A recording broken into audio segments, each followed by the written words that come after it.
of Queen Elizabeth asking Liz Truss to become, as I say, her 15th Prime Minister just 2 long days ago. Let's talk to our royal contributor, Alistair Bruce. Alistair, simply your thoughts. The Queen's death marks the end of the Elizabethan era that we've all lived through, and I think what's been wonderful is that she started serving the nation at the age of 25 as Queen, and literally up to 2 days before the angels called her, she played her part as sovereign.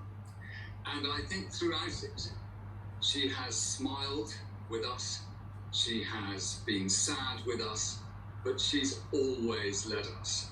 And as she went to her coronation with Prince Philip at her side, she dedicated her life to do precisely what she has now done. And I don't think any nation could ask for more. And I know that one of the last things she would have wanted to achieve was a tidy and sensible transition to the new king. And that will be happening privately.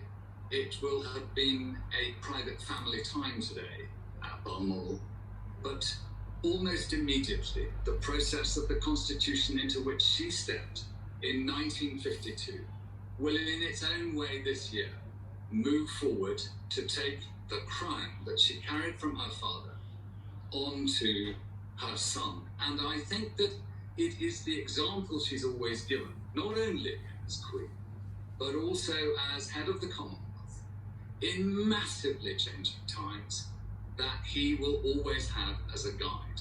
But you're right, Dermot, we wait, of course, for the Prime Minister of the United Kingdom to, at this moment of transition, give guidance to the nation in that point of political leadership that she holds, so that the King, who takes on the constitutional position of sovereign, can pass into this new position he holds, so brilliantly passed to him with the death of the Queen.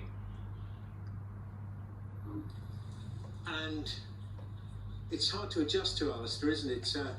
The King, because that's what happens. There is no interregnum. The transition is instantaneous. We now have King Charles, if he decides to stick with that name, King Charles III.